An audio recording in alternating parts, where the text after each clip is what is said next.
아멘. 네. 오늘은 이제 갈라디아서 1장 1절부터 2장 10절까지 살펴보려고 하는데요. 여러분 이번 수련회가 말씀 수련회 아닙니까?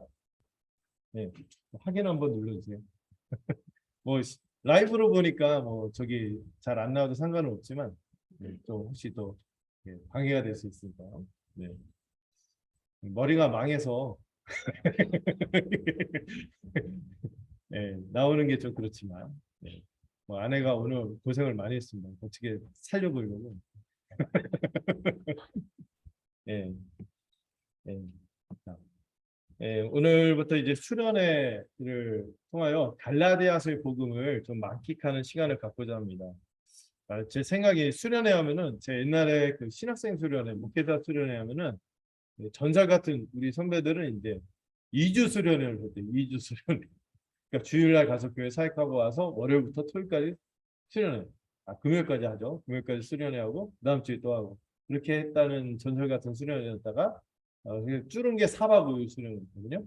이 4박 5일 정도 하면은 우리가 이 갈라디아서 전체를 다 1장부터 6장까지 아주 그냥 샅샅이 보면서 깊이 묵상할 수 있을 것 같은데 우리가 이 2박 3일의 여정으로 하고 또 주일을 껴서 하지만은 또 마지막 3일전이 엑스베이트를 하니까 약간 아쉬움이 있어요. 그래서 제가 오늘 공예배지만 이 시간에 갈라디아서 전반의 내용을 좀 쭉 살펴보면서 핵심적인 진리들을 확인하고 그리고 나서 오늘 오후부터 정말 중요한 본문을 다루거든요. 오늘 오후에 여러분들이 마음껏 이 본문을 나누면서 또 복음의 은혜를 만끽할 수 있으면 좋겠어요.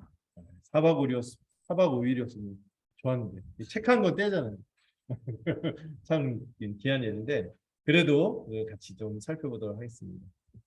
자, 제가 오늘 말씀의 제목은 모든 교회가 온 교회가 항상 간직해야 할 유일무이한 복음이다. 이런 제목으로 말씀의 주제를 삼았는데요. 오늘 전반부에 살펴본 말씀 있죠. 1장 1절부터 10절까지 여기서 이 내용은 이 다른 복음을 전하면 저주를 받는다는 그런 내용이 나오고 있어요.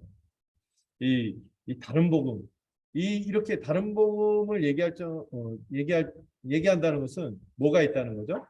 다른 복음 말고 오리지널 복음이 있다는 거죠. 이 오리지널 복음이 너무나 귀하고 소중하기 때문에 이 오리지널 복음 말고 다른 복음을 전하는 것은 너무나 있어서는 안 될 일이며 저주를 받을 일이라고 바울이 말하고 있어요. 그래서 뭔가에 대해서 얘기할 때요. 이거다 하고 말하는 것도 굉장히 우리에게 뭔가 강한 메시지를 주지만 이게 아니고 이거야 하는 순간 좀 더 강조되거든요. 그런 의미에서 갈라디아서는요. 어떤 성경들보다도 복음에 대해서 이게 아니고 이거야 이렇게 비교를 해주면서 대조하니까 더 선명하게 다가오는 복음이 갈라디아서에 제시되어 있어요. 그래서 여러분들 이 갈라디아서는요. 이 로마서와 더불어 종교 개혁을 일으킨 성경이라고 알려져 있습니다. 여러분 종교 개혁 아시죠? 우리가 RC 아니죠. RC 로마 카톨릭이 아니라 예, 우리는 프로테스탄트 또는 개신교라고 하죠. 개신교. 아니요 하면서 그동안 옛날 중세 교회가 타락해서 복음이 아닌 걸 가르치니까 아니요 하면서 이건 다른 복음이다. 저주를 받을 거다 하면서 이 복음을 붙잡아야 한다. 나오도록 한 것이 갈라디아서입니다. 갈라디아서. 로마서도 그렇고요. 그래서 이 복음을 중심으로 해서 교회를 다시 세웠어요. 교회 온갖 잡다한 것들이 중심이 돼갖고 교회가 이상해졌거든요. 교회가 교회답지 않고 이상했어요. 온갖 얼마나 그 당시 중세 교회가 타락했는지 그 자료를 보면은 아주 그냥 빨리 그 책을 덮고 싶을 정도 지저분하고 아주 그렇거든요. 왜 그랬는가? 왜냐하면 복음이 중심이 된잖아요. 그런 의미에서 이번 우리 교회가 이 수련회에서 이 갈라디아서의 복음을 공부하는 것은 우리 교회를 다시 세우는 일이 같을 거다. 좀 더 갱신되는 그런 계기가 되면 좋겠고 또 이런 단어 알죠? 리바이벌. 우리는 리바이벌 하면은 다시 하지 말라 하는데 이게 다시 일으킨다, 부흥한다 이런 뜻이 있잖아요. 그래서 우리 교회가 다시 복음으로 우뚝 설 수 있으면 좋겠어요. 자 오늘 이 본문을 한번 같이 볼까요? 제가 오늘은 제 얼굴보다 이 본문을 같이 좀 보면서 같이 이 내용들을 좀 살펴보고자 하는데요. 일단 바울이 다른 복음을 전하면은 저주를 받는다 이렇게 얘기를 하고 있어요. 왜냐하면은 이 다른 복음이 뭐냐면은 일단 이 다른 복음이 무엇인지 좀 분명히 알아야 돼요. 이 갈라디아선 전체가 이 다른 복음과 싸우는 거거든요. 다른 복음이 무엇이냐 하면은 예수 그리스도의 은혜의 복음으로 충분하지 않다는 거예요. 복음만으로 충분하지 않고 뭔가 우리가 거기다가 그리스도의 복음을 정면적으로 거부하는 건 아니에요. 복음 중요하지. 필요하지. 그런데 복음으로 충분하지 않아. 복음으로 충분하지 않고 무엇인가 더 할 게 우리에게 필요해. 그러면은 구원받을 수 있어. 그리스도의 복음으로 구원받는데 도움은 되지만 이걸로는 충분하진 않아. 뭔가 플러스 알파가 필요해. 그러면서 뭘 얘기해요? 율법의 행위. 주로 갈라디아에서 많이 다루는 거는 할례 받아야 된다. 옛날 율법에 나온 것처럼 너희도 몸에서 벌써 폼이 안 나죠. 이게 어쨌든 다르지 않냐. 이걸 좀 받아야지. 예, 너 그런 거 없잖아. 하나님의 백성으로 뭘로 내세울래? 뭐 내세우려는 게 있어야 되잖아. 하면서 할례 같은 거. 또 우리는 너희하고 다르게 절기 같은 거 지키잖아. 이런 거 해야지. 또 너희 막 아무거나 막 먹는데 우리 이런 거 가려. 이런 거 가림으로써 다 열심히 살려고 하잖아. 이런 게 좀 같이 곁들여져야 도움받는데 도움이 되고 그래야지 구원이 비로소 되는 거예요. 이렇게 말하는 거짓 복음. 다른 복음 정도가 아니라 이런 거짓 복음을 가르치는 이들이 굉장히 있기 때문에 이것에 대해서 다시 복음으로 돌아가고 이 복음의 은혜 가운데 잠기게 하려고 쓴 책이 이 갈라디아서인 것입니다. 자, 오늘 이 1장 1절부터 3절 이렇게 내용을 한번 같이 읽어보실까요? 아까 읽어봤지만 다시 한번 이 본문을 같이 한번 읽어주시면 좋겠습니다. 읽도록 하겠습니다. 시작.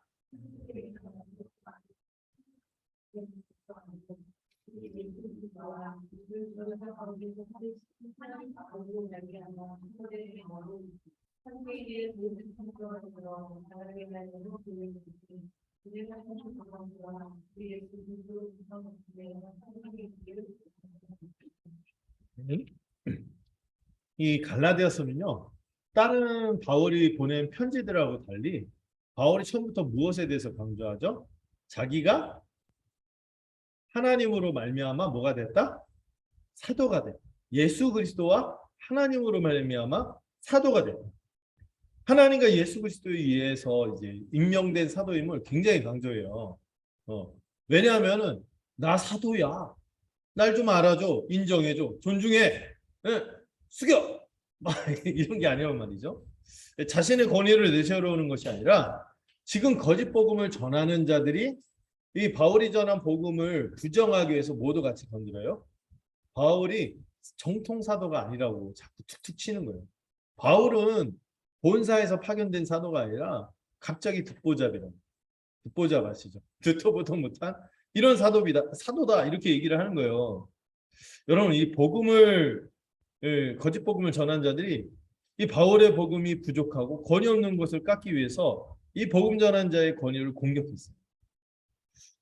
먼저 우리가 이 첫 번째에서 바울이 굉장히 자신의 사도의 권위에 대해서 민감한 것을 볼 수 있는데, 근데 여기서 오해하면 안 되는 게 바울 자신의 권위 문제 때문이 아니라 뭐 때문에요?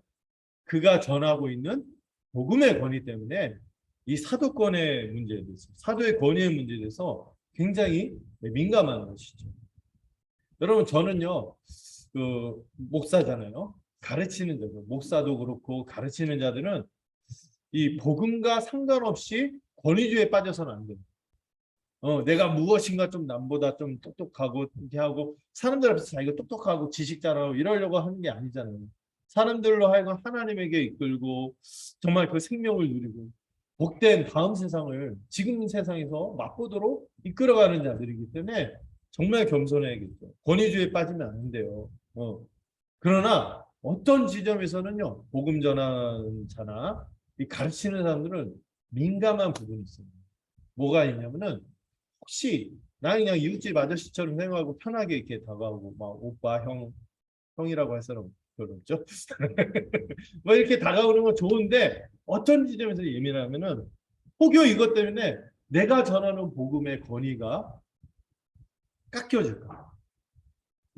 낮추고 굉장히 절대적인 권위를 갖고 있는 복음인데 이걸 상대화시키고 이걸 얕잡아 볼까 봐 이런 지점에서 되게 예민한 거죠.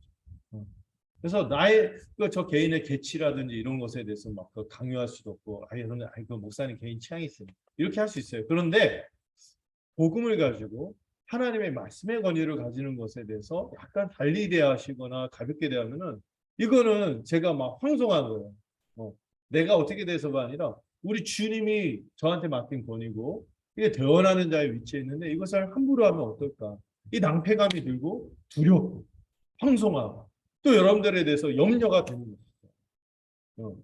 그래서 성도들이 복음을 전하고 또 그 안에 있고자 하는 이 복음 전한 자의 권위를 무시한다는 것은 그가 전하는 복음의 권위를 무시하는 문제로 연결되기 때문에 이런 부분에서 여러분들이 이 복음과 이 메신저와 메시지는 연결이 돼 있거든요. 그래서 귀히 여기시고 또 개치는 아니죠. 그런데 복음의 말씀의 권위가 있다는 것을 생각하고 특히 복음 가운데 있는 이 지도자들 또 이 직분자들을 대할 때는 잘 대하셔야 돼요. 네. 뒤에 보면은 갈라디아 교회가 바로 섰을 때 어떻게 했어요? 바울에 대해서 눈이라도 빼줄 것처럼 귀히 여겼거든요. 왜냐하면 그가 전한 복음의 권위, 그 은혜의 능력에 그들이 품뻑 잠겨 있었기 때문이죠. 그래서 우리도 그렇게 살아갔으면 좋겠어요. 근데 여기서 중요한 관점은 뭐예요? 바울이 내가 사도다. 사도의 권위보다 더 중요한 건 뭐예요? 제가 제목을 잡았죠. 복음 자체에 뭐가 있기 때문에? 하나님의 권위가 하나님의 권위가 있기 때문에 여러분 이걸 가벼이 대해서는 안 된다는 거예요. 이 복음에는 예수 그리스도와 예수 그리스도를 부활하게 하시고 여러분이 하나님이 예수 그리스도를 부활하게 하신 것은 예수님을 뭐로 삼으신 것이죠? 주로 삼으신 것이죠. 주로 삼으신 그 하나님 아버지의 권위가 있기에 복음을 없이 여기면 안 돼요.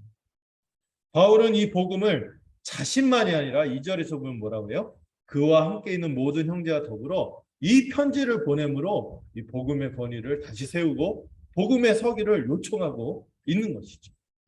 바울과 함께하는 이 모든 형제들, 동역자들 뿐만 아니라 바울은 누구도 이 복음에 함께 서기를 바라요. 2절의 끝에 갈라디아 여러 교회들. 그래서 이 갈라디아에 한 교회가 있는 게 아니라 이 갈라디아 지역이 굉장히 넓은 지역이었어요. 이 넓은 지역에 있는 여러 교회들이 함께 이 복음 가운데 서 있어야 한다. 받아들여야 한다고 권면하는 거죠. 이 복음을 받는 사람들에게만 이 구원의 은혜와 평강이 주어질 것입니다. 3절에서 그렇게 얘기하는 것이죠. 자, 그런데 이 10절을 보시면은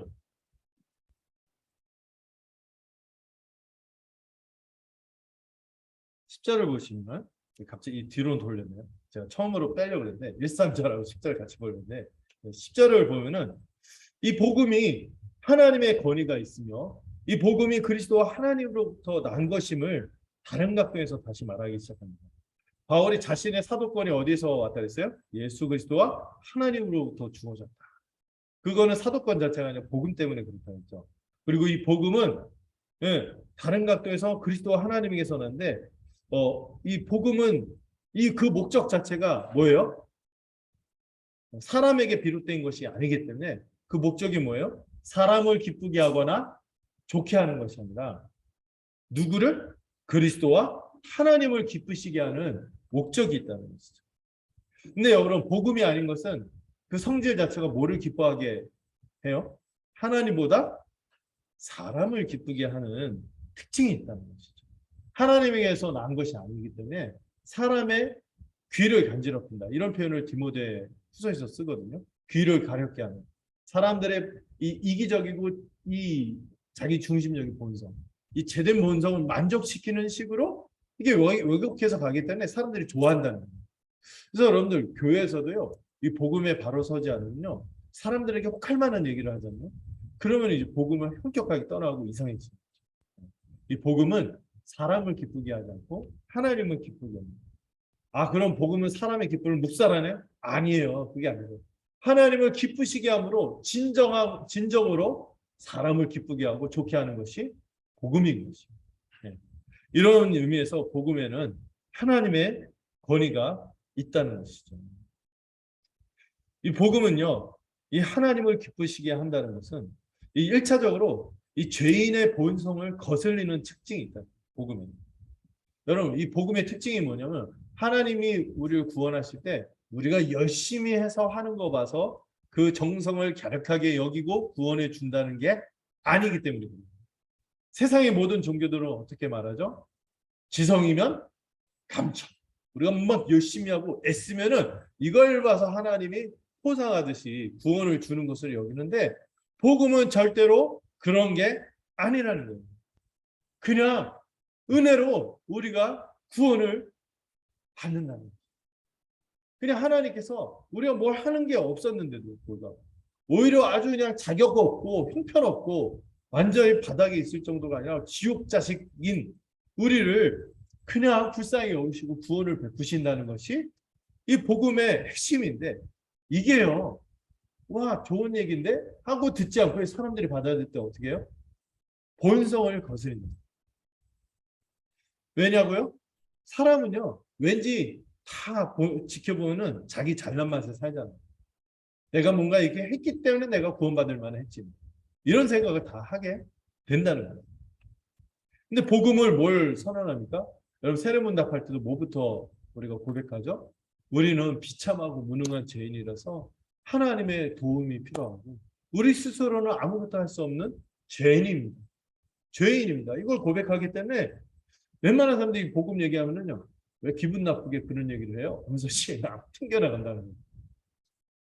우리는 비참하고 아무것도 할 수 없는 무능한 죄인이라 그냥 하나님 앞에 구원받으려면은 우리는 아무것도 할 수 없다는 거예요. 그저 하나님의 은혜를 거지처럼 납작 엎드려서 손을 벌려 믿음으로 받아야 한다는 것인데 이 지점에서 복음이 사람들의 본성을 거스리고 역겹게 하고 싫어하게 만든다는 거예요. 여러분 우리가 복음서에서 늘 보지 않았나요? 바리새인들. 예수님이 너희들 그냥 저 죄인들처럼 똑같이 하나님의 은혜를 거저받아. 나를 그냥 믿기만 해. 그래서 바리새인들 왜 기분 나빠했어요? 우리가 그동안 해온 게 있는데 에? 나름 이렇게 해서 자격이 있다고 생각했는데 왜 자격이 없다고 얘기하냐. 여기에 그냥 예수님을 밀쳐내고 거부했던 것이죠. 근데 이 바리새인만이 아니라 모든 사람들이 이런 지점이 자기 의라고 하는 것이죠. 그냥 믿음이라는 것 자체가요. 믿음으로 구원받는다는 것 자체가요. 별로 이렇게 땡기잖아요. 왜냐면 내가 노력해서 얻은 건 은근 내가 자랑할 수 있잖아. 은근 내가 자부심을 가질 수도 있고 그런데 그런 게 없는 거죠. 우리는 바리새인들처럼 하나님 앞에서 자기 의를 내세우고 무엇인가 내가 괜찮아서 구원받았다고 이렇게 스스로 여기며 은근 우쭐해지기를 원합니다. 이런 것들을 좋아하기 때문입니다. 또 여러분들 여기 복음서에 보면 바리새인들의 특징이 어때요? 사람들 앞에서 보이려고 했죠. 사람들 앞에서 무엇인가 뽐내고 자랑하며 남보다 돋보이고자 합니다. 이게 복음으로 일어나는 새 본성과 완전히 반대되는 옛 본성의 특징입니다.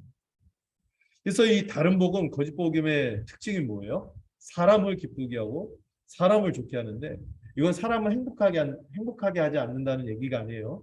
사람을 좋게 하고 기쁘게 하는 게 뭐예요? 이 이기적인 본성. 자기 중심적인 이 교만함, 이 자랑을 부추기는 것이 거짓 진리들, 복음의 특징이에요. 여러분 다른 종교들이 다 이거를 부추기죠. 지성이면 감천이요, 뭐 108배, 3000배, 뭐 심지어 뭐 등신불이라고 하잖아요. 그 자기 몸에다가 이제 분신을 해갖고 이렇게 해서 부처가 된다. 뭔가 자기를 괴롭히고 이렇게 해서 뭔가 어떤 경지에 도달하는 것을 이 자기 스스로 구원을 얻어간다는 것을 이상의 사람들은 좋아하지. 우리들은 할 게 없고 그저 은혜를 받으셔야 합니다. 우리가 하나님을 사랑한 적도 없는데 하나님께서 그냥 우리를 먼저 사랑하셨어요. 이거에 대해서 이해하기 싫어요. 그냥 모든 원인을 누구에게서 찾기를 바래요? 자기에게서 찾기를 바라기 때문에 이게 복음의 지점하고 꽉 부딪히는 거예요. 그래서 이 사람들이 이 다른 복음으로 삽시간에 넘어가는 게 이런 이 인간의 이 예본성, 이기적인 죄된 본성하고 맞기 때문에 그런 것입니다. 신앙생활에 있어서 이 교만과 자랑이 가장 독이거든요. 이 사람을 기쁘게 하고 좋게 하는 이 교만과 자랑을 붙이기 때문에 그런 것입니다. 복음은요, 그런 면에서 사람을 기쁘게 하지 않고 하나님을 기쁘시게 하는 것이죠. 그리스도와 하나님의 복음을 받은 교회는 오직 무엇만을 자랑할까요? 하나님의 은혜만을 자랑할 수밖에 없습니다. 복음을 간직한 자는 그것만을 자랑하고 살아가기에 주님 앞에 어떻게 할 수밖에 없어요? 겸손할 수밖에 없어요. 이 은혜의 복음을 아는 자들, 십자가 은혜에 꽝 부딪힌 자는 자기가 하나님 앞에서 어떤 것도 내세울 수 없는 자임을 인정하는 겸손한. 그리고 복음의 은혜에 감동한 자의 특징이 뭔지 아세요? 이 십자가로 나타난 이 하나님의 어마어마한 은혜와 영광을 본 자들은 값없이 받았기 때문에 다른 사람에 대해서도 진실하게 나갈 수 있고 뭔가 꾸미려고 하지 않죠. 진실하게 동료 죄인으로서 그리고 어마어마한 사랑의 빚을 받은 자로서 대가 없이 다른 사람에게 나가게 된다는 것입니다. 이게 바로 우리가 정말 붙들려고 하는 하나님의 권위가 있는 복음의 특징입니다. 자, 4절 5절을 함께 같이 보도록 할게요. 4절 5절. 4절 5절 한번 읽어보도록 하겠습니다. 시작.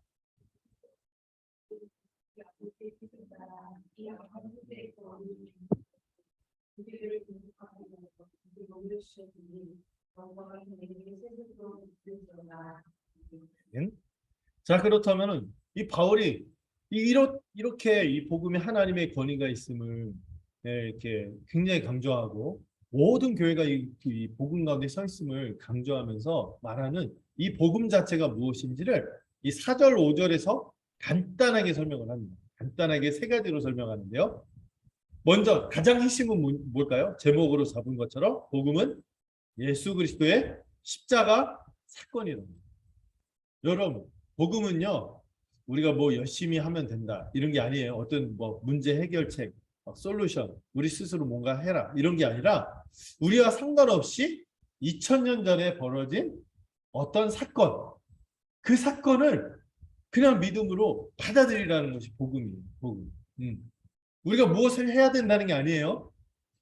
그냥 우리가 어떤 하는 거와 상관없이 2000년 전에 있었던 역사적인 어떤 사건, 이 사건을 정말 신뢰하고 믿으라는.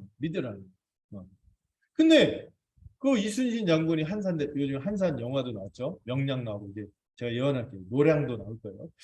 이런 3대첩 하면서 막 이렇게 역사적 사건하고 도대체 그래 우리가 이제 일본 사람 안 되고 한국 사람이 됐다는 거 뭐 그 의미가 있죠. 무슨 의미가 있을까 이렇게 생각할 수 있는데 여러분 이 사건이요 생각보다 어마어마한 사건입니다. 이 사건이 어떤 의미를 가지는지를 이 세 가지로 설명하는데 가장 중요한 설명은 이 세 번째 줄에 이 빨간 글씨 우리 죄를 대속하기 위하여 자기 몸을 주셨다는 것. 복음의 핵심적인 내용은 여기에 있어요. 뭐예요? 예수 그리스도의 십자가의 의미가 뭐라고? 그 내용이 뭐라고요? 핵심 내용이 우리의 죄를 대속하기 위해서 예수 그리스도께서 자기 몸을 주셨다는 것. 이걸 우리가 뭐라고 합니까?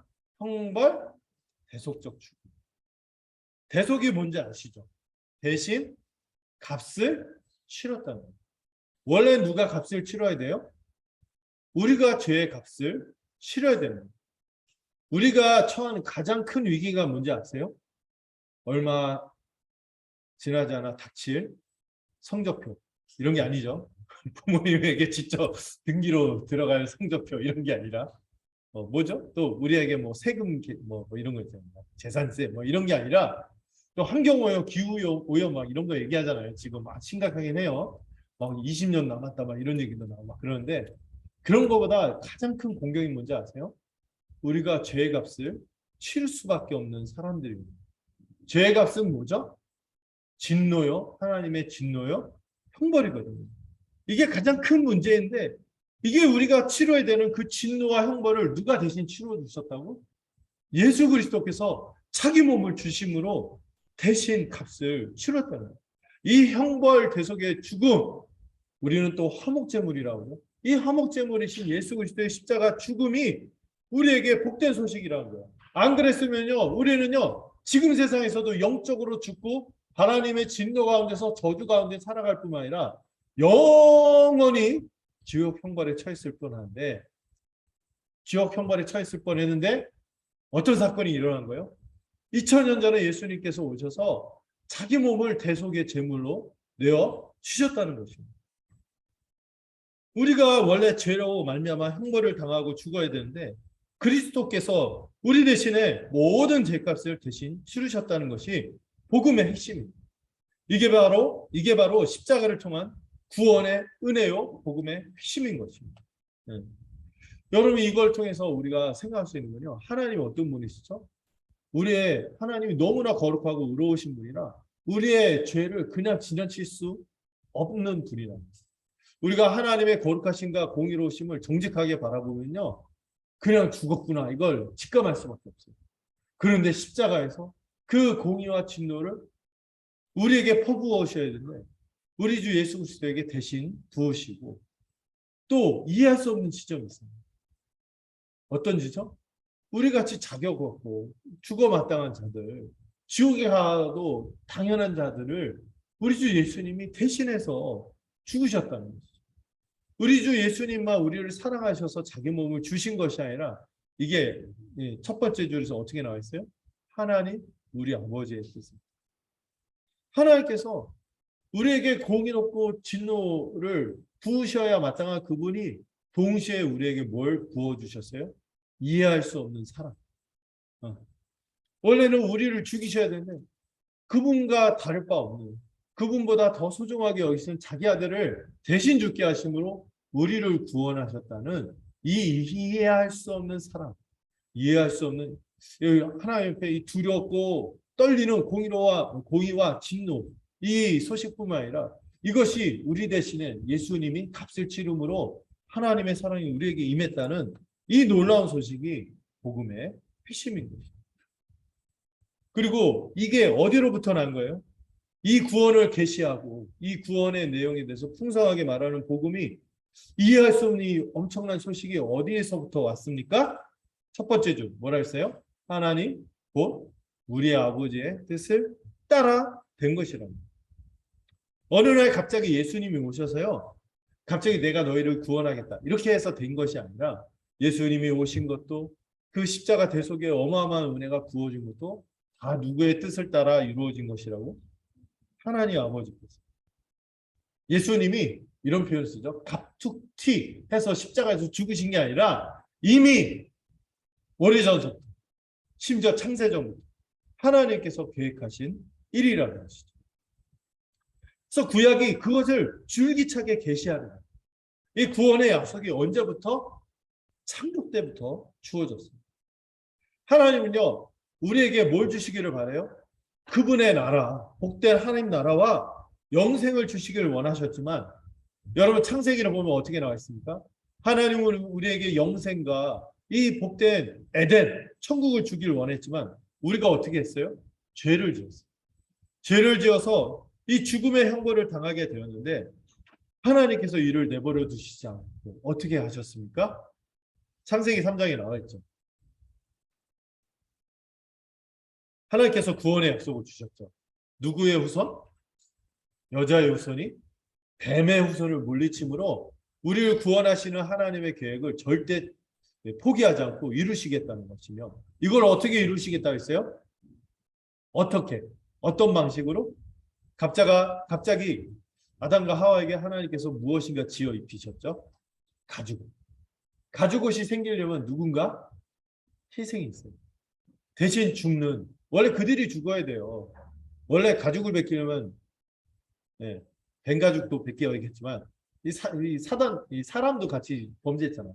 이들도 형벌을 쳐야 되는데 이들을 죽이시는 것이 아니라 다른 대속의 희생을 통하여 그 무화과 나무 잎으로도 가릴 수 없었던 그 수치를, 이 죄의 수치를 이 가죽옷으로 덮어주신 거죠.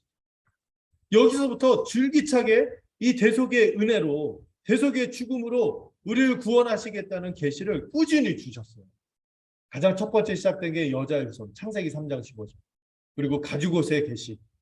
그리고 노아 때는 뭐가 주어졌습니까? 모두 이 하나 전 인류가 이 범죄에서 심판받기 마땅하지만 하나님께서 무엇을 통하여? 구원의 방주를 통하여 그들을 구원하실 것입니다.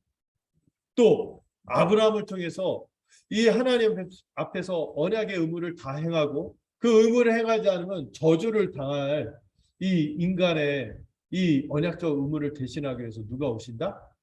예수님께서. 횃불 언약 기억하시죠? 쪼갠 짐승 사이를 하나님이 스스로 홀로 지나가심으로 우리의 의무도 대신 지시고 우리의 저주도 대신 짊어지시겠다는 것을 보여주셨어요. 심지어는 이 언약의 자손이 이삭을 태어났을 때 나중에 이삭을 바치라고 했잖아요. 이삭을 바치는 게 목적이 아니라 여기서 뭘 보여주시려고 했어요? 하나님이 여호와 이레. 하나님께서 이삭을 대신하여 순양을 죽게 하심으로 모든 하나님의 언약 백성이 이런 대속의 방식으로 하나님의 백성이 될 것임을 보여주셨어요. 모세 시대 때 뭐가 있었습니까? 그 수많은 제사 제도를 통하여 피 흘림이 없으면 하나님 앞에 설 수 없습니다. 이 누군가 대신 죽는 이 죽음을 통하여 우리가 하나님의 백성으로 받아들여지고 그분 앞에 서게 된다는 것을 계속 보여줬죠. 다윗 시대 때는 성전을 통하여 주셨고 예언서에서는 어떤 얘기가 나왔어요? 장차 어떤 한 왕이 오실 텐데 메시아가 오실 텐데 그 메시아가 어떤 메시아예요?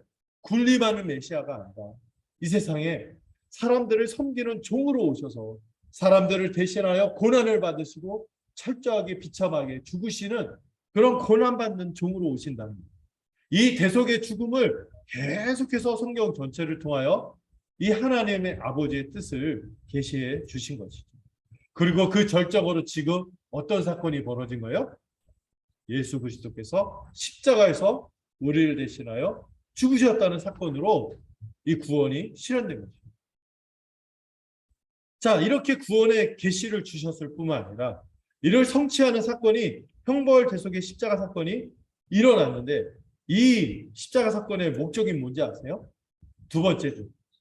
악한 세대에서 우리를 건져주시기 위해서. 다른 말로 구원하시기 위해서 이 일들을 행했다는 것이죠. 여러분 우리가 구원에 대해서 생각할 때 많이들 오해하더라고요. 구원은 여러분 구출이잖아요. 구출. 여러분들 물에 빠진 적 있죠? 있나요? 저만 있나요? 저는 있거든요. 그래서 제가 물공포증이 아직도 있어요. 그래서 제가 목욕하는 거를 샤워하는 것을 어렸을 때 싫어했어요.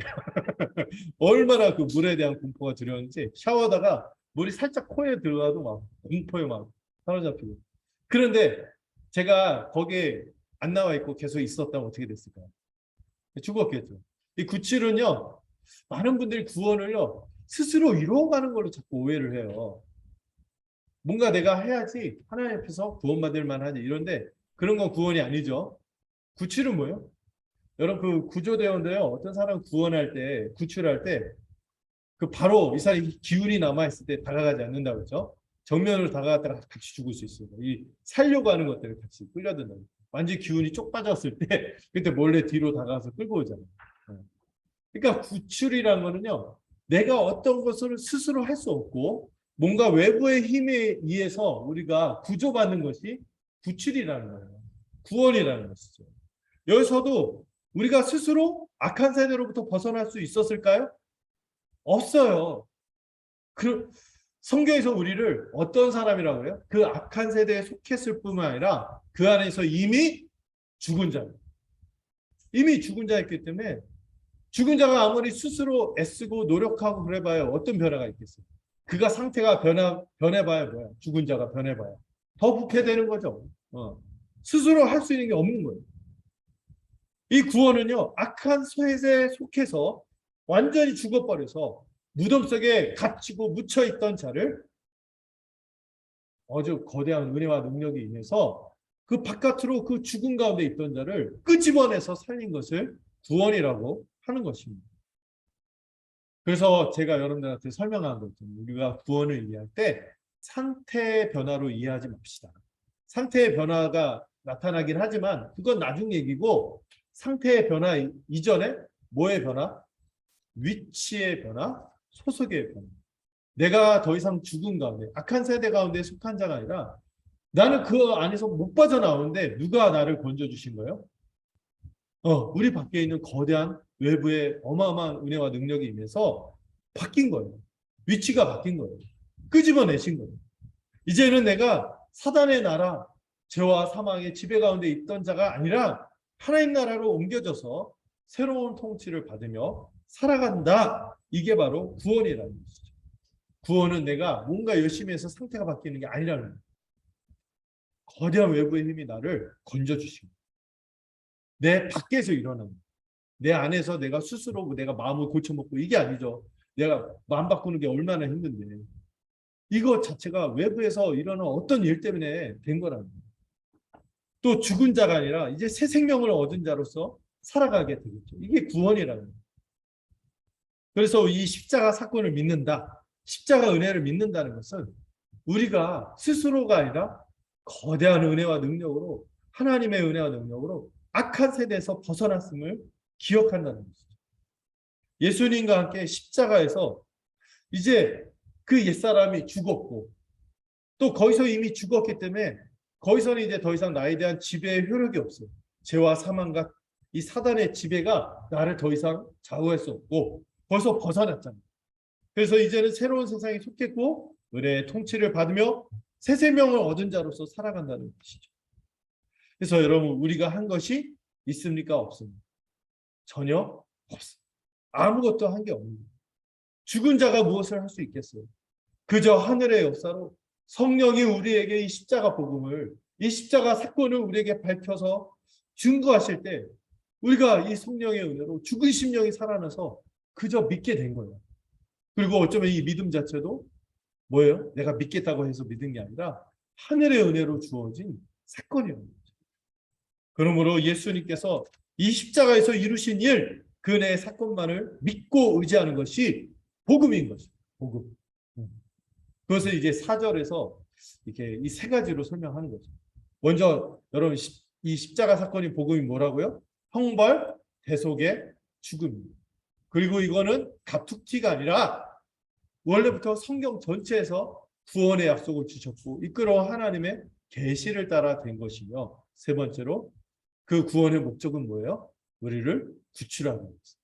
악한 세대에서 구출하고 그분의 나라에 속해서 영생을 누리며 살도록 한 것이 구원의 이 목적인 것입니다. 자, 그리고 나서 이제 바울이 이 갈라디아서 전체에서 하고 싶은 말을 하는데요. 뭐예요? 자, 이따 6절, 7절 한번 읽어보도록 하겠습니다. 시작.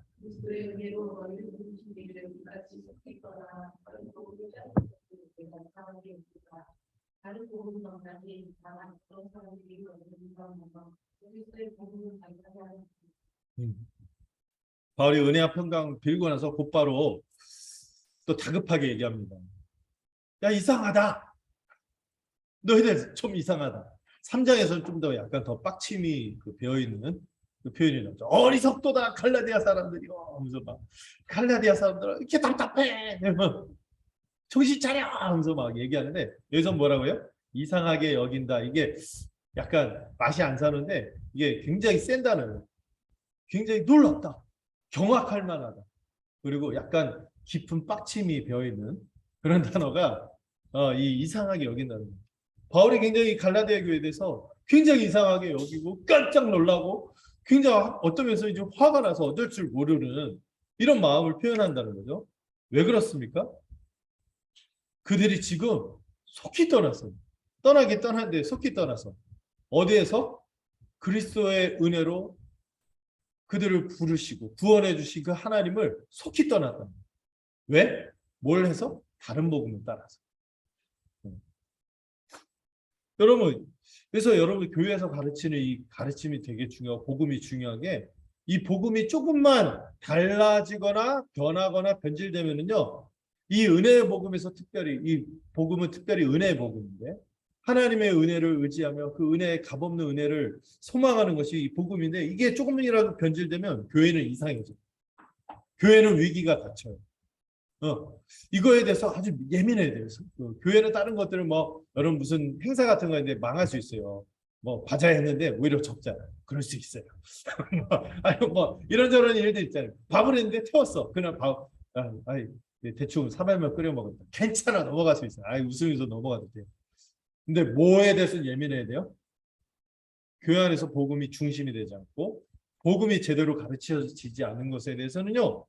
진짜 바울처럼 깜짝 놀라야 되고 아주 예민하게 받아들여야 되고 이 깊은 빡침 이거 있잖아요. 이게 있어야 되는 거죠.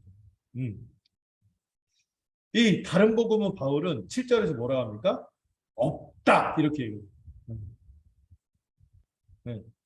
여기서 6절의 다른 복음 이 파란 것이와 이 7절의 빨간 것이 다른 복음 이건 좀 다른 표현이에요. 앞에서 다른 복음을 완전히 이상한 거짓된 복음을 따르는 것을 내가 이상하게 여긴다. 그리고 7절에서 다른 복음은 없다 할 때 이 다른 복음은 유사한 복음은 없다. 이런 표현이에요. 뭔가 비슷한 복음이란 건 없다. 그걸 뭐라고 해요? 사이비. 비슷한 것 같지만 아닌 것. 다른 복음, 너희가 지금 다른 복음을 따르고 있어. 거짓 복음을 따르고 있어. 왜 그래? 너희들이 비슷해 보이지만 가짜인 거예요. 이 복음을 따르고 있기 때문이에요. 그딴 건 없다는 거예요. 여러분 복음의 진리에 대해서 비슷하지만 아닌 거 있잖아요.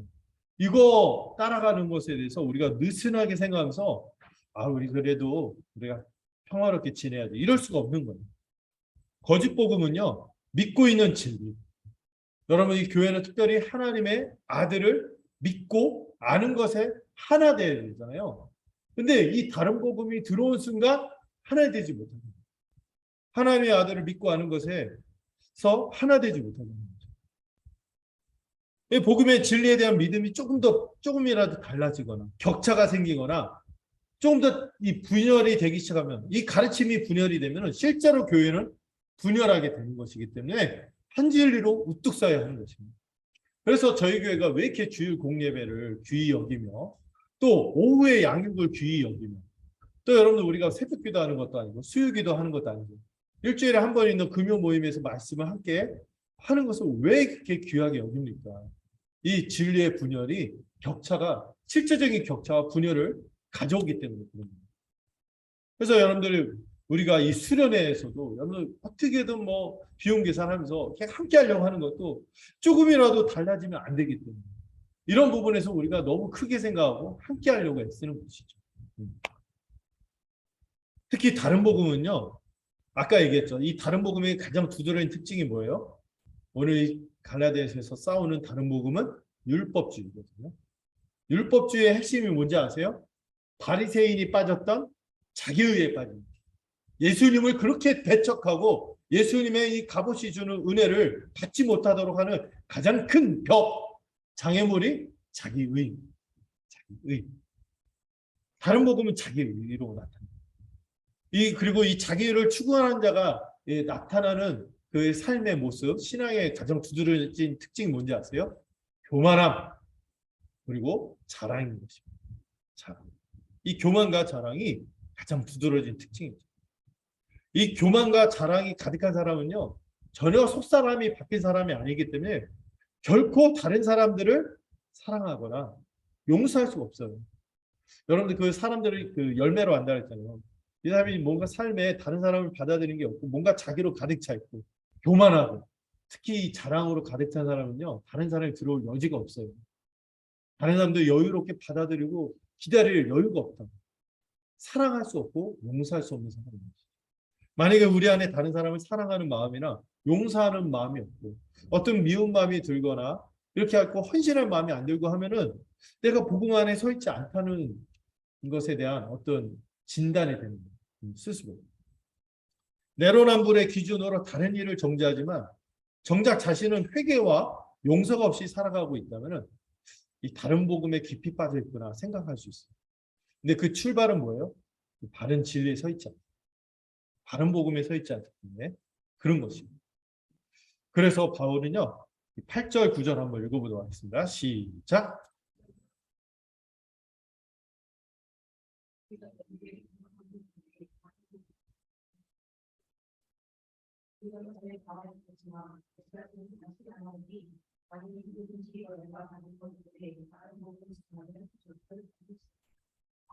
여기서 제가 빨간 글씨를 쓴 게 있죠. 네, 빨리 본문을 훅 들어오게 하려고 제가 그 별거 아닌 습관칠만 했는데 빨간 복음, 빨간 글씨 뭐라 했죠?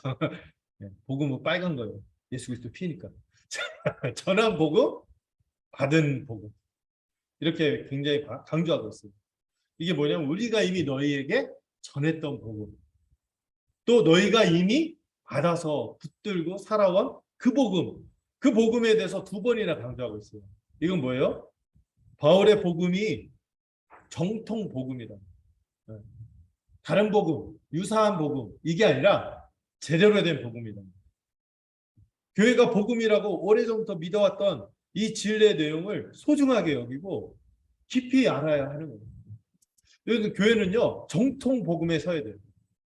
이거는 갑툭튀 이런 진리들이 아니에요. 새로 나온 유행 이런 거에 민감하면 안 돼. 교회는 예적부터 믿어왔던 진리를 붙들어야 돼요. 정통의 진리를 붙들어야 돼요.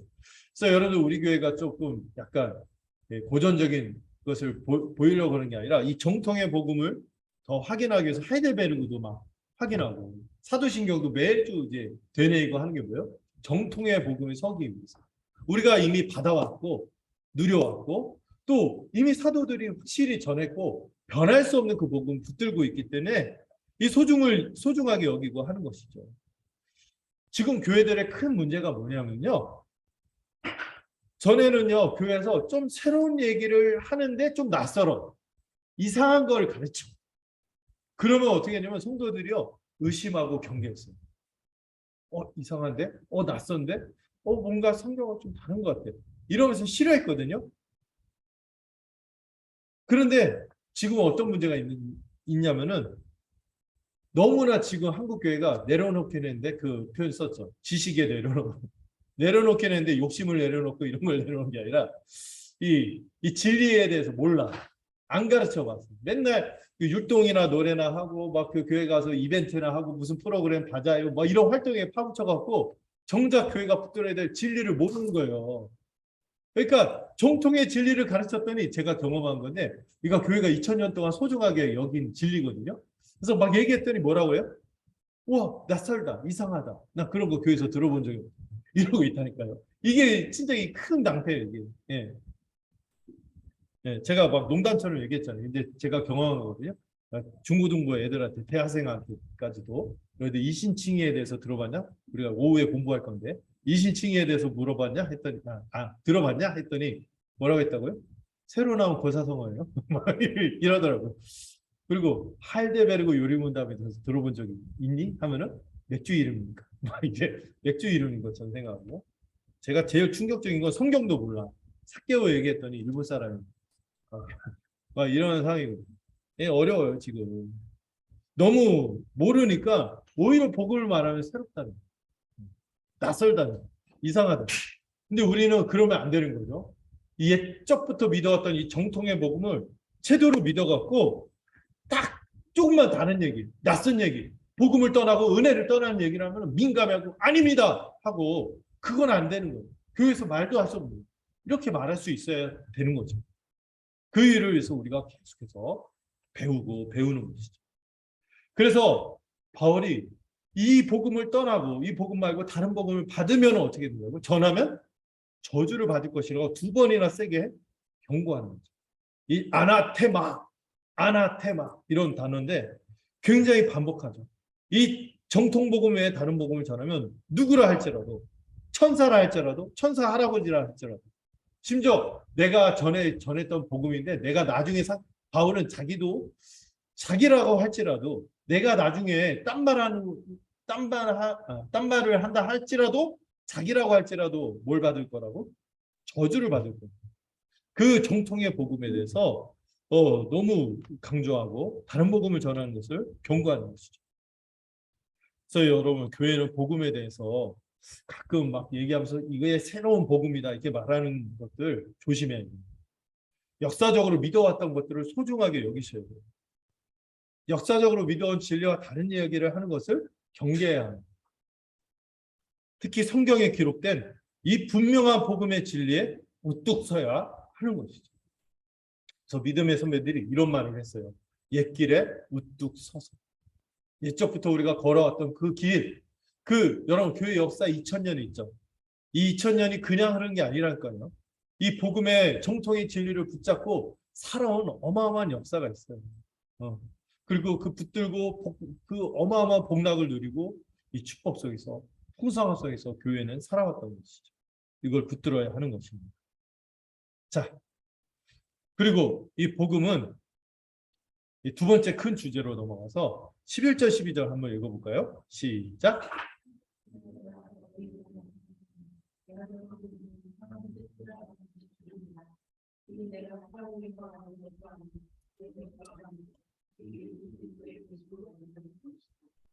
자, 이제 11절부터 이 1장 후반의 24절까지 전체의 주제는 복음은 예수 그리스도의 계시랍니다. 이 11, 12절이 바로 그 주제를 제시하는데요.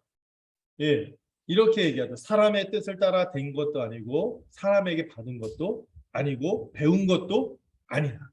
이렇게 세 번이나 사람에게서 비롯된 게 아니라 여전히 복음이 뭐라고 주장하는 거예요? 하나님의 권위가 담긴 복음이라는 것을 강조하고 있습니다. 지금까지 바울이 이렇게 다른 복음을 경계하면서 소중하게 간직하라는 이 정통 복음이 어디에서 주어졌어요? 예수 그리스도로부터 주어진 거예요. 사람의 뜻을 따라 된 것이 아니라 이건 뭐예요? 사람이 만든 게 아니라는 거예요. 뭐 도킨스인가 이상한 사람이 뭐 만들어진 신 막 이런 얘기하는데 그렇게 만들어졌다는 주장이 아니라는 거예요. 만들어졌다는 게 아니에요. 사람에게 받거나 배운 게 아니라는 거예요. 이거의 오리지널이 어디 있어요? 예수 그리스도 그분에게 있다는 것이죠.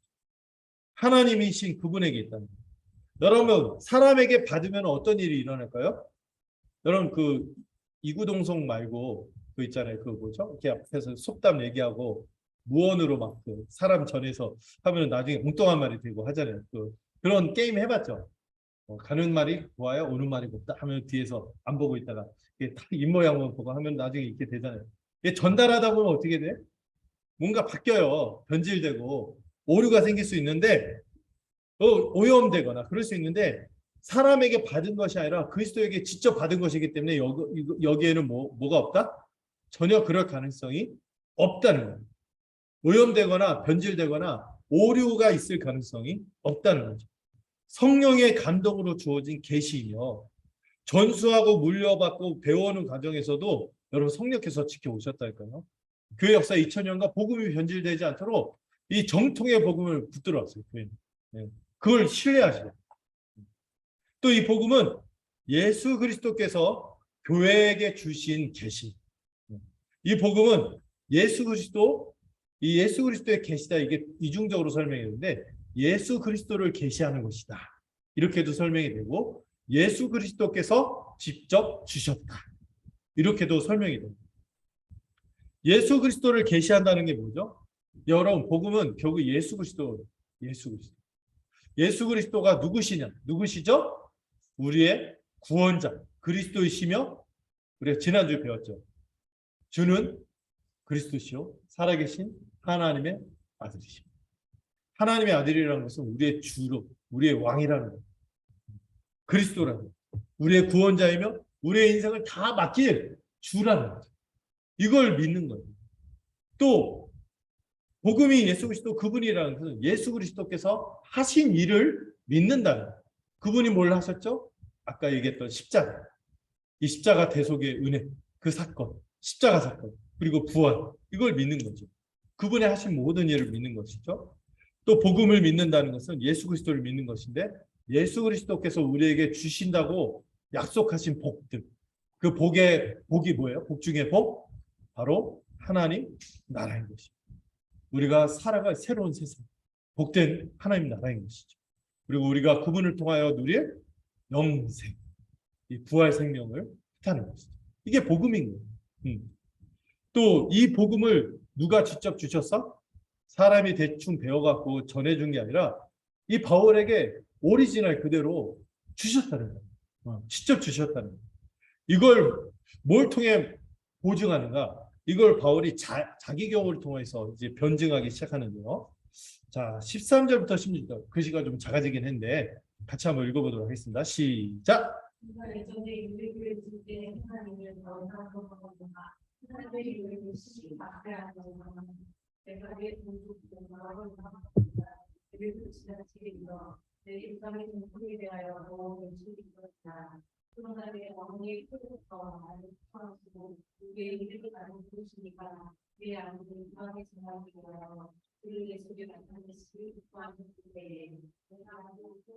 자, 여기 화면에 다 있습니다. 친절한 제가 다 준비했어요.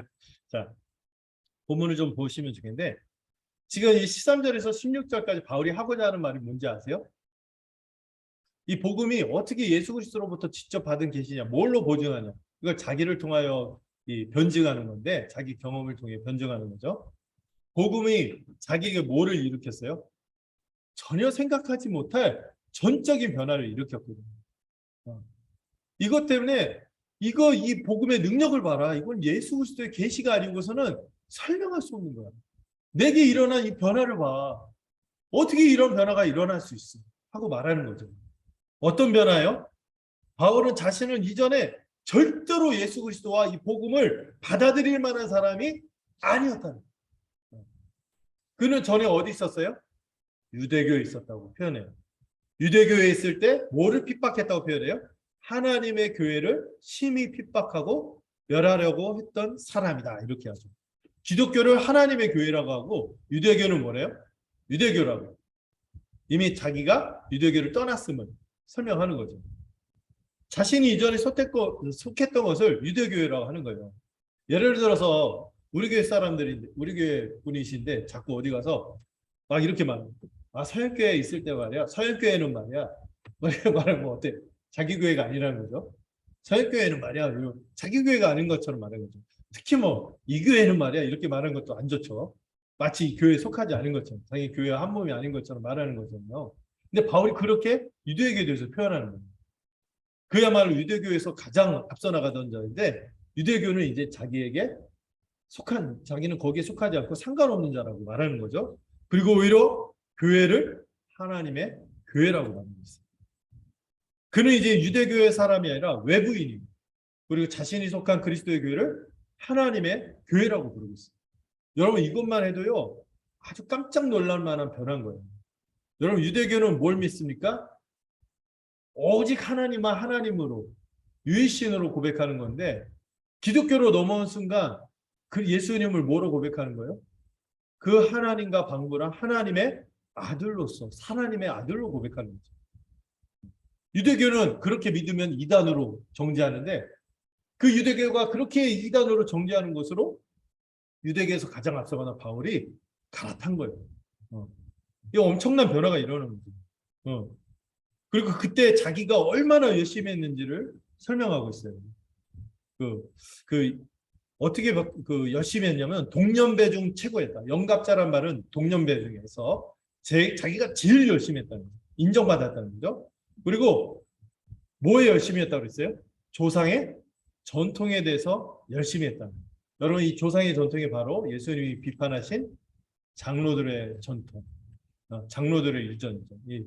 이 바리새인이에요. 바로 이 사람 바울은 바리새인으로서 그 어떤 누구보다 자기 의의를 추구하는 것에 열심이었고, 이 눈먼 열심에 빠져서 살았던 사람이 바울이었죠.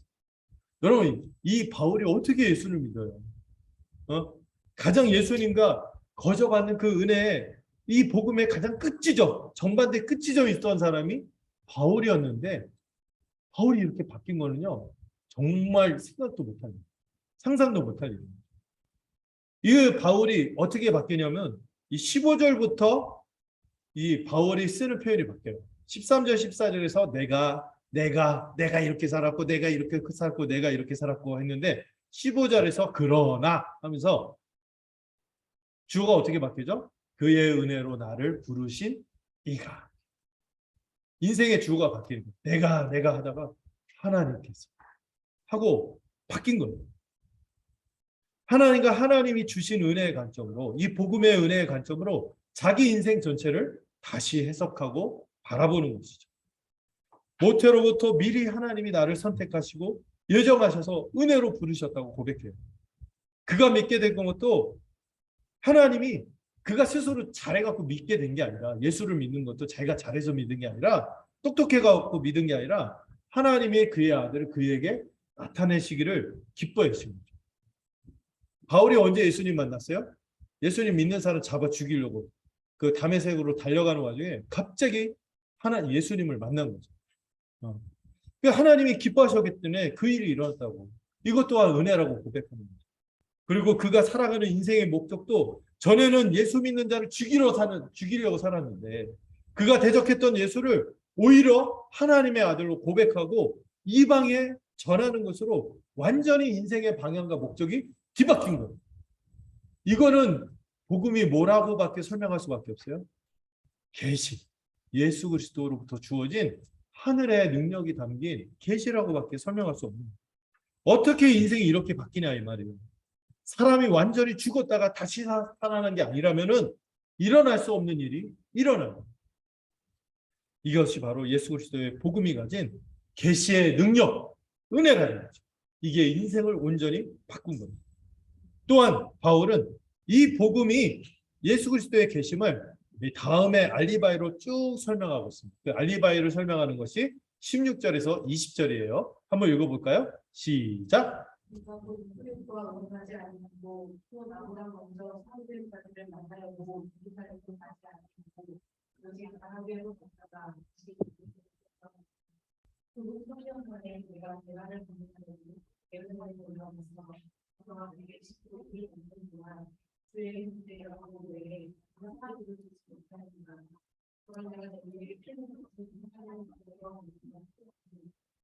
전체적으로 이 빨간 글씨로 이렇게 설명하는 것들이 뭘 얘기하고 있어요? 바울은 누구하고도 접촉해서 만나거나 악해서 얘기한 거죠. 사람의 뜻을 따라 된 것도 아니고 받은 것도 아니고 배운 것도 아니다. 이것에 대한 구체적인 알리바이를 대는 거예요. 내가 이 복음을 계시로 받았을 때 혈육과 의논하지 않았다. 이건 뭐예요? 어떤 사람과 대화를 나눠본 적이 없다. 또 나보다 먼저 복음을 받은 사도들에게 배운 것도 아니야. 그 먼저 그 예루살렘에 있는 그 원조 그 사도들 있죠. 본사에 있는, 본점에 있는 이 예루살렘 12사도들을 찾아간 적이 없어요. 예루살렘 가지 않고 어디로 갔어요? 이 12제자를 찾아가지 않고 그가 처음 회심한 그 다메섹 도상에서 아라비아로 갔다가 또 아라비아에서 복음 전했겠죠. 그리고 다메섹으로 다시 돌아왔어요. 이런 여정을 쭉 설명해요. 거기서 이미 바울이 처음 복음 그 예수님 만날 때 계시를 다 받았다고 주장하는 거예요.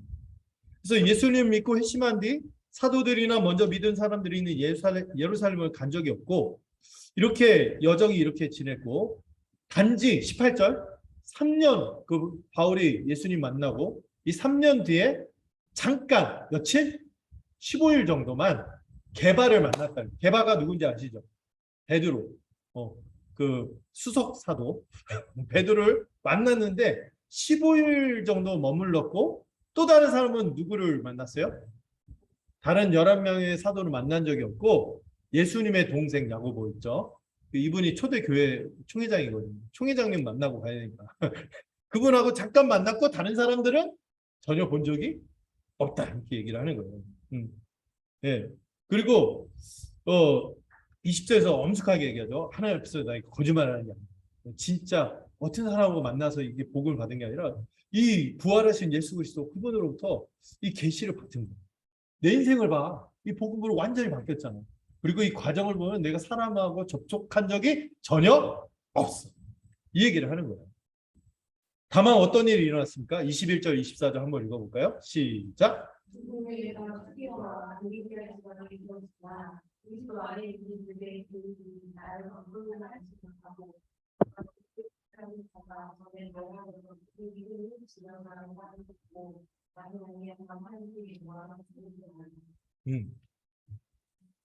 지금 그 예루살렘에 간 적이 없을 뿐만 아니라 자기보다 좀 더 먼저 믿은 사람들인데 이방 지역 수리아 길리기아 지방, 또 이 길리기아는 아마 바울이 다메섹 그쪽이 있잖아요. 그쪽 쪽인데 그쪽에서 먼저 믿은 사람들을 얼굴을 본 적이 있다 없다?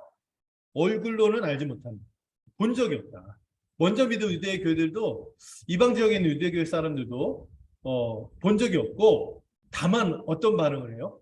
바울이 처음에 고백한 거예요. 바울에게 일어난 엄청난 변화. 박해자였는데 전파자가 되었다는 소식을 듣고 그들은 그냥 하나님께 영광을 돌렸을 뿐, 나는 그들과 만난 적이 없다. 다만 내게 일어난 변화를 듣고 놀라워하고 하나님께 영광을 돌렸을 뿐이야 하고 얘기하는 거죠. 여러분, 이 부분에서 우리가 잠깐 생각할 수 있는 것은, 우리가 믿은 복음이 하나님에게서 왔다는 것을 입증하는 것이 뭡니까? 여러분, 이 바울처럼 고백할 만한 인생의 이 극적이고 전적인 변화가 있는 거예요. 여러분, 예수를 믿으면 바뀌거든요. 완전히 새 사람으로 바뀌거든요. 이런 변화의 은혜가 있는지를 생각해요. 이 십자가 사건에 꽝 부딪혀갖고 새로운 세상, 새로운 생명을 맛본 자로서 전혀 다른 모습이 나타나는 이 지점을 생각할 수 있죠. 자, 그리고 마지막 부분을 간단하게 좀 살펴보려고 하는데, 바울은 더 나아가서 이 복음이 자기의 주관적인 주장으로만 이 하나님의 계시임을 말하지 않는다고 얘기하는 거예요. 내 주관적인 경험으로만 말하는 게 아니라 이거는 객관적으로도 검증된 거야 하면서 2장에서 말하는 거죠. 온 교회가 동일한 이 복음을 믿고 있다 하고 말하는 것이 2장부터의 내용이죠. 간단하게 한번 살펴볼게요. 1절, 2절 한번 읽어봅시다. 시작.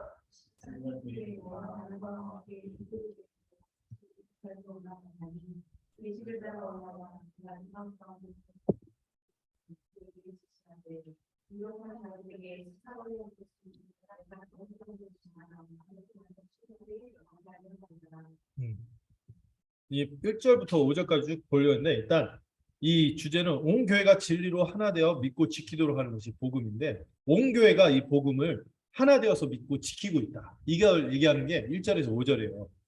바울이 회심하고 나서 14년이 지났어요. 그래서 그가 전하는 복음에 대해서 어떤 사람들이 생겼어요? 뒤에 보면 거짓 형제들이 와서 자꾸 복음이 가짜 복음을 가르치니까 이 복음을 지켜내기 위해서 계시를 따라 예루살렘에 갑니다. 3년 뒤에는 잠깐만 갔는데, 이 14년 뒤에는 예루살렘 좀 오래 있었던 것 같아요. 예루살렘에 가서 그 유력한 자들, 이 사람들 아마 먼저 믿은 사도들을 뜻하는 것 같아요. 이 먼저 믿는 사도들을 만나서 따로 이방인에게 그가 14년간 이미 충분히 복음을 전해왔죠. 이 전해온 복음을 따로 설명했다. 이 따로 설명했다는 것이 그들에게 허락받는다는 의미가 아니에요. 그들에게 그 14년간 전한 복음을 비로소 인정받기 위해서 했다는 게 아니라 서로 같은 복음을 믿고 있는지만 확인해 나가는 과정이었다는 것이죠. 그런데 같은 복음을 믿고 있던 거예요. 바울이 또한 올라갈 때도요, 이 복음을 지켜내기 위해서 누구하고 누구 같이 갔어요? 이 복음을 같이 전해온 동역자인 바나바, 또 이 복음의 실제적인 열매였던 완전 이방인, 헬라인, 그리스 사람이었던 디도. 이 디도가 완전히 이방인인데 완전 불신자인데 완전히 바뀌었거든요. 성령 받은 하나님의 백성이 됐습니다.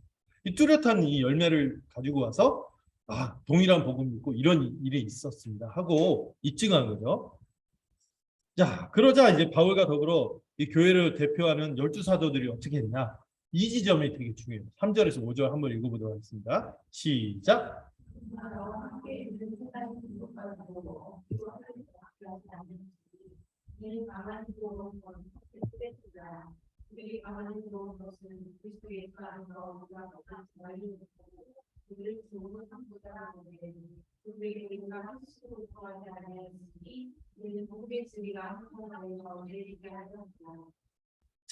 이 바울과 더불어 이 복음을 함께 같이 확인해 나고 같이 같은 복음을 믿고 있군요 하고 믿은 이 예루살렘의 사도들과 바울이 동시에 이 이방인인 헬라인인 디도에게 뭐를 강요하지 않았어요? 할례 받으라고 강요하지 않았어요. 함께 같은 복음을 믿고 있기 때문에 할례 안 받아도 된다 얘기하고, 5절에서 어떻게 얘기해요? 우리가는 바울만 얘기할까요? 바울과 함께 온 교회가 이 거짓 형제들, 할례 받아야 된다, 율법을 지켜야지 구원받는다, 그리스도를 믿는 복음으로 충분하지 않다, 이렇게 말하는 복음에 대해서 어떻게 했어요?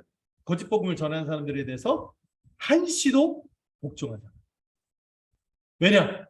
그렇게 할 때마다 복음의 진리가 항상 이 너희는 누구? 지금 편지를 받고 있는 이방의 교회들, 갈라디아 지역의 여러 교회들이 같이 동일한 복음 가운데 있도록 하기 위해서 예루살렘 교회도 같은 입장을 취했다는 거예요. 같은 복음을 믿고.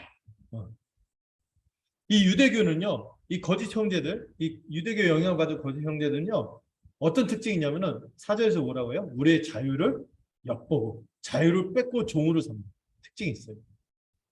여러분, 이 복음을 떠나면은 자유가 뺏겨요. 이것에 대해서 나중에 더 우리가 말씀을 통해서 배우겠지만, 이 구원이, 이 복음이 우리에게 어떤 자유를 주는가, 네 가지만 잠깐 얘기할게요. 첫 번째, 우리가 죄의 형벌로부터 자유하게 됩니다.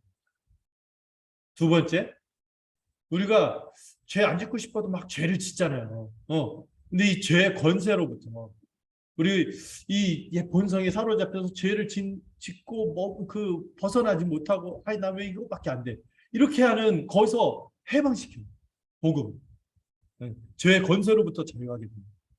또 하나님 앞에서 우리가 모든 것을 다 지켜야지 구원받고, 거기 보면은 이 모든 하나님 앞에서 마땅히 다 지켜야 되는 건데, 그것을 누가 다 대신 지키셨어요?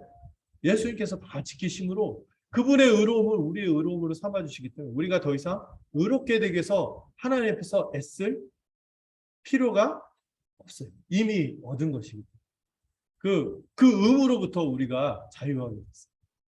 우리가 앞으로 하나님 주를 위해서 하는 것은 기뻐서, 감동해서, 그리고 마음에서 우러나서 하는 것이지, 내가 구원받기, 이거 안 하면 내가 지옥 갈 것 같아서 이런 거 아니란 말이에요.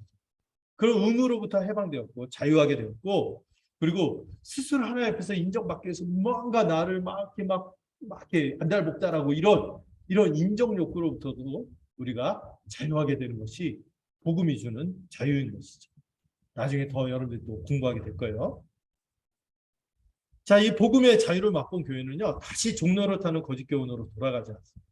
힘써서 이 그리스도께서 베푸시는, 거저 주시는 은혜를 붙잡고 살고자 하는 것이죠. 이 복음의 진리를 믿고 지키기 위해서 교회는 그럼 또 다른 어떤 것을 해야 하는가? 여기에 대해서 6절에서 얘기하죠. 6절 한번 읽어볼까요? 시작.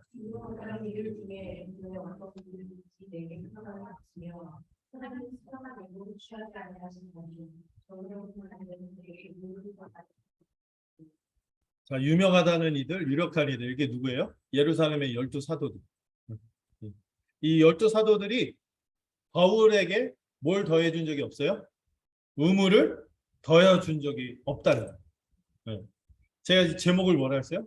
복음은 그 자체로 충분하기 때문에 온 교회가 어떤 것도 여기에 섞거나 뭔가를 더하거나 구원의 조건이 따로 더 필요한 것 마냥 더할 수 없다는 거죠.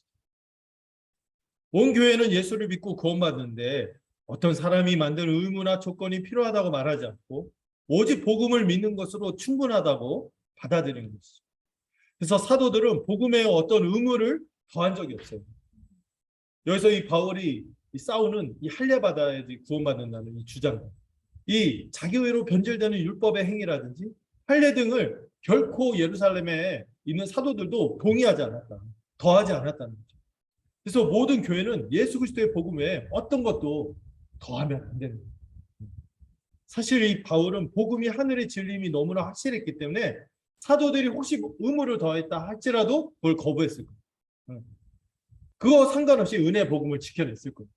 그러나 그렇다 할지라도 그랬을 텐데 사도들도 나와 같은 복음을 믿고 있기 때문에 이 복음의 진리 안에서 하나가 될 뿐만 아니라 바울과 똑같은 입장을 취했다는 것이죠. 자, 그리고 이 7절에서 9절 한번 읽어보겠습니다. 시작.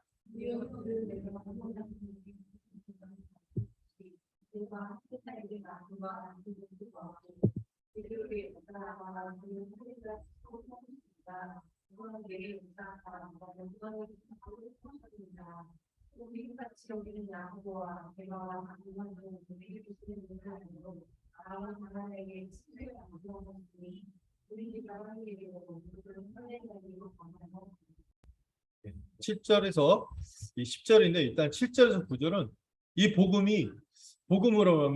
복음으로 말미암아 온 교회가 하나 되었다는 것을 강조하고 있습니다.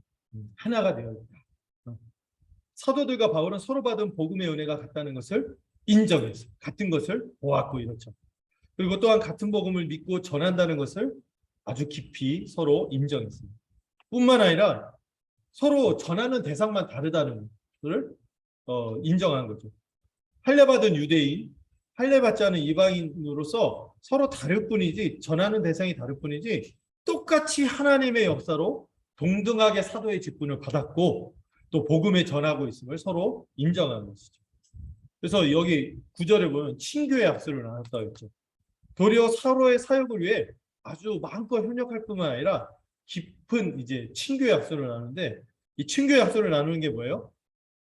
얼마 전에 보니까 서로 악수를 하다가 막 서로 손치고 막 지나가고 막 이런 사람들이 있었는데, 이 서로 동지로 받아들이고 함께 우정을 나눈다는 뜻이에요.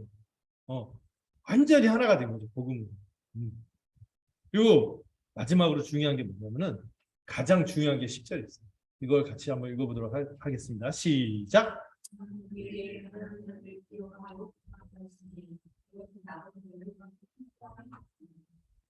그들이 서로의 직분과 전하는 복음의 내용이 같고 전하는 대상마다 다를 뿐이지 모두 같다는 것을 인정할 뿐만 아니라 모두 같았어요. 열매인 사랑에서도 같았다는 거예요. 가장 중요한 게 뭐예요? 복음의 열매로서 나타나는 삶의 모습인데 그게 뭐예요? 서로 사랑으로 돌보고 구제하는 모습이 이 복음의 열매가 똑같았다는 거예요. 사도들은 어떤 의무도 더하지 않았어요. 그런데 꼭 하나만은 꼭 해달라고 더한 게 있어요. 부탁하는 게 있어요. 뭐예요? 가난한 자를 기억해달라. 이건 복음의 열매가 어떻게 드러나는지 보여주는데, 예수님이 이미 성경에서 우리가 복음을 믿고 새로운 세상에 속하면 그 새로운 세상에 속한 자의 특징이 뭐예요? 그 중에 어떤 사람이 없다? 가난한 사람이 없는 거예요. 왜 가난한 사람이 없어요? 서로 한 몸이 되었기 때문에. 서로 예수 그리스도를 믿고 한 몸이 되고 서로 깊이 사랑하기 때문에 가난한 사람이 없는 거예요. 가난한 사람을 기억하라는 것은 그를 돌보는 것인데, 거기에 대해서 바울이 어떻게 얘기합니까? 새삼스럽다 이렇게 얘기하는 거예요. 나도 본래부터 같이 복음을 읽고 복음으로 나타나는 열매가 똑같으니까 나는 이미 힘써 행했어. 그리고 나중에 이방 교회를 통해서 어마어마한 연보를 헌금을 모아서 예루살렘 교회, 얼굴도 본 적 없는 예루살렘 교회 성도들 돕기 위해서 헌금을 전달하잖아요. 이런 일들이 막 벌어지는 거예요. 이 믿음은 반드시 뭐로 역사해요? 우리 수련의 주제가 딱 두 가지인데, 믿음을 따를 때 의의 소망이 생기고 또 반드시 이 믿음은 사랑으로 역사해요. 이런 면에서 온 교회가 같은 복음을 믿고 있기 때문에 이게 드러나는 거죠. 이것이 예수 십자가 복음을 믿고 그리스도와 연합하며 교회로 한 몸으로 살아가는 세 사람의 두드러진 특징이 여기에 있는 것입니다. 여러분, 제가 1장부터 2장 10절까지 약간 평소보다 좀 길게 수련회를 조금 감안해서 좀 말씀을 쭉 전했는데, 이번 수련회 주제처럼 온 교회가 복음으로 이 유일무이한 복음을 붙잡고 충만해지기를 소망합니다. 여기 주제처럼 믿음을 따라서 우리가 하나님 앞에 당당히 담대히 나가는 의의 소망을 함께 품기를 소망합니다. 그리고 우리의 믿음이 이 천국의 삶인 사랑으로 역사하는 열매로 나타나서 이 복을 누릴 수 있으면 좋겠어요. 죽어서만 천국 가는 게 아니라 우리가 교회로 산다는 게 뭐예요? 살아서 이 복음의 은혜를 누리며 살아서 천국을 누린다는 것이거든요. 그런 삶을 살아갈 수 있기를 소망합니다. 교회가 더 건강해지고 성숙하고 열매 맺는 길은 이 은혜의 복음이 충만할 때 이루어집니다. 오늘 오후부터 이제 본격적으로 이 복음의 은혜가 무엇인지, 어떻게 우리에게 주어지는지 공부하게 될 거예요. 그때 함께 소그룹 모임을 통해 깊이 새기고 함께 성령의 감동을 누리는 시간이 되기를 간절히 소망합니다. 기도하겠습니다. 주님, 이번 수련을 통하여 우리 교회 성도들 모두가 복음의 은혜를 풍성히 누리고 알아가기를 소망합니다. 한평생 이 복음만을 믿으며 의의 소망에 이르는 모두가 되기를 소망합니다. 하나님의 복음이 일으키는 전적인 변화가 우리의 경험이 되며 간증이 되기를 소망합니다. 또한 온 교회 누구도 이 복음의 은혜에서 소외되는 자가 없이 모두가 참된 믿음으로 살아가기를 소망합니다. 복음을 아는 지식에서 그 누구도 오해하거나 모르거나 믿지 않는 일이 없도록 성령께서 친히 증거하시고 깨닫게 하시고 역사하여 주옵소서. 오늘부터 이 시작되는 수련회를 통해 복음을 더 분명하고 깊이 알아가 하늘의 진리로 생명수를 얻는 우리가 되기를 소망합니다. 예수 그리스도의 이름으로 기도드렸습니다. 여기에 찬송가 259장 부르도록 하겠습니다.